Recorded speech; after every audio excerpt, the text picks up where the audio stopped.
Halo guys, jumpa lagi di Ruang Senja ID. Pada kesempatan kali ini kita akan mereview HP bekas lagi. Ini adalah Samsung S8 Plus. Kita bakal bahas tentang apa saja kelebihan dan kekurangan memakai Samsung 8 Plus ini di tahun 2021. Kira-kira masih worth it gak ya?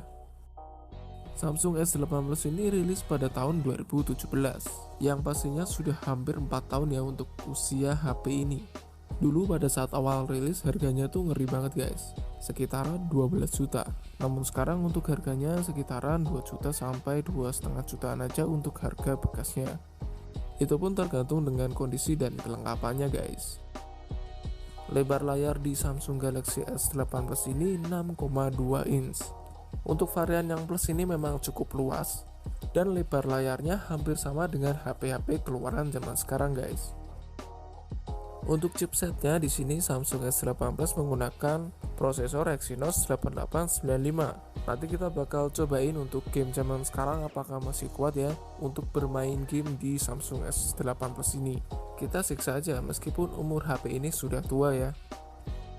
Mungkin dari kalian ada yang pengen beli HP ini di tahun 2021 dan kalian tanya apa sih bang kekurangannya. Oke, gue bakal share pengalaman saya memakai Samsung S8 Plus ini selama kurang lebih 2 minggu yang saya jadikan sebagai daily driver.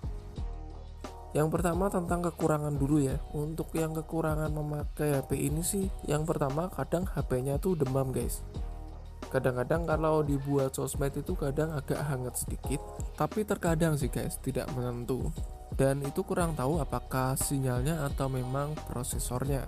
Yang pasti untuk prosesor ini sih sempat kencang pada zamannya. Lalu ada lagi untuk kekurangan berikutnya, yaitu baterai yang ditanamkan pada Samsung Galaxy S8 Plus ini hanya 3500 mAh.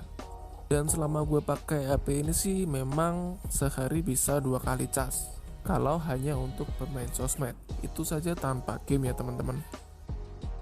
Mungkin itu adalah beberapa kekurangan ya yang saya alami sekitar 2 minggu pemakaian pada Samsung S8 Plus ini. Nah kalau kita bahas tentang kelebihannya tuh banyak banget sih guys. Yang pertama-tama tentunya ini tuh layar enak banget kalau dipandang. Untuk layar AMOLED di sini tuh nyaman sekali, sama layarnya itu sudah lengkung. Jadi untuk dipegang dengan satu tangan pun masih nyaman ya guys ya. Secara memang untuk desain, build quality maupun layar ini memang ada di kelas flagship pada tahun sekitar 2017. HP ini memang paling mantap jika kita buat YouTube atau kita buat multimedia. Secara untuk warna layar itu gonjreng bagus banget. Kebanyakan orang membeli HP ini di tahun 2021 yang pertama tentu mengincar layarnya ya guys ya. Dan beruntung di HP bekas yang saya dapatkan ini tidak ada shadow maupun tompel. Jadi LCD di sini masih bersih banget ya. Padahal sudah berumur 4 tahun. Nah, ada juga NFC-nya di sini. Jadi buat kalian yang suka lewat tol. Jadi bisa top up e-money via HP ini ya guys ya. Secara untuk fiturnya itu bisa dibilang komplit ya. Lalu kalau kita buat sosmedan memang HP ini sih cocok teman-teman. Cuman ada kurangnya. HP ini masih memiliki 60 Hz saja untuk refresh rate layarnya. Yang dimana untuk HP-HP zaman sekarang itu kebanyakan sudah 120 Hz ya. Tapi it's okay, untuk overall nyaman kita pakai sosmed di HP Samsung S8 Plus ini. Untuk hasil kamera pada cahaya yang cukup di sini masih oke banget hasil fotonya. Tidak kalah dengan HP-HP zaman sekarang ya. Fotonya itu detail, jernih, dan saturasinya itu natural ya teman-teman. Jadi untuk hasilnya tuh mirip dengan kondisi aslinya. Ya kayak seperti ini sih.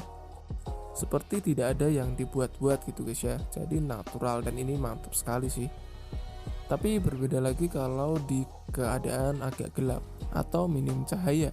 Jadi ya keadaannya pun gelap seperti ini ya, hasil fotonya juga gelap seperti ini.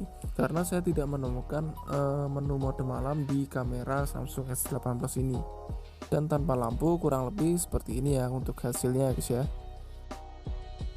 Oke, dan sekarang saya sudah download PUBG New State ya. Kita bakal coba game terbaru ini di 2021, kita cobain di HP 2017.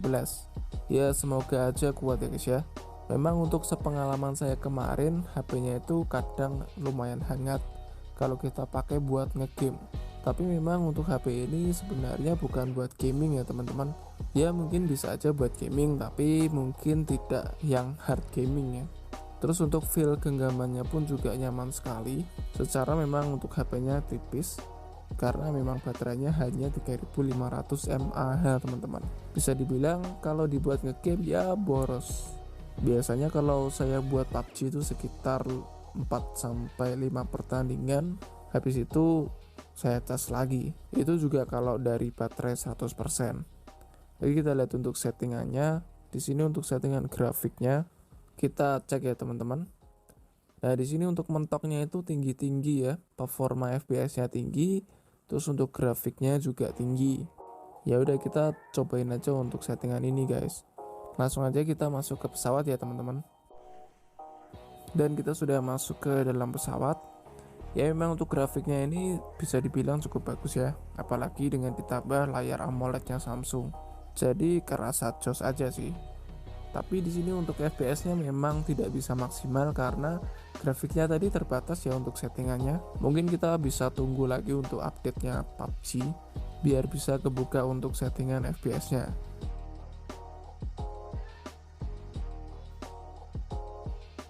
Oke, untuk performa dari Samsung S18 kurang lebih seperti ini ya guys ya. Ya masih nyaman dimainkan, tidak patah-patah, meskipun memang ada FPS yang mungkin drop, tapi tidak terlalu banyak kok, cuma kadang-kadang saja. Dan ini memang ping saya agak tinggi ya, karena malam ini kayaknya jaringannya lagi trouble gitu. Tapi untuk overall masih kuat kok buat dimainkan, dan tentunya masih nyaman buat dimainkan guys. Di sini untuk sensitivitas layarnya oke ya, jadi responsif, jadi untuk sentuhan gerakannya juga bisa cepat. Ini cocok buat yang suka fast hand atau gerakan cepat di layar. Ini recommended sih.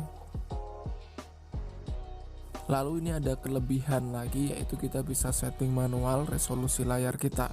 Jadi kita bisa pilih settingan layar resolusi kita mau XD+, Full XD+, atau WQHD+.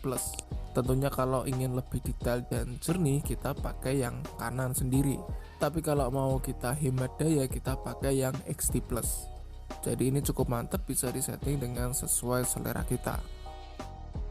Ya, jadi kesimpulannya menurut saya kalau kalian ingin cari HP, sosmed dan game tipis-tipis, ya HP ini sangat recommended sekali. Tapi dengan kelemahan yang beberapa saya sebutkan tadi guys. Nah, tapi kalau kalian ingin cari HP buat gaming berat, HP ini kurang cocok. Jadi kembali lagi kepada tujuan kalian, ingin membeli HP Samsung S8 Plus ini buat apa? Kalau saya terus terang buat sosial media aja dan juga untuk multimedia. Dengan harga segini, HP ini masih recommended di tahun 2021 bahkan menuju ke tahun 2022. So, jadi mungkin segitu dulu dari review saya tentang kelemahan dan kelebihan dari Samsung S8 Plus ini. Semoga bisa jadi referensi teman-teman yang mau ingin membeli HP bekas, tentunya harus dicek ya teman-teman.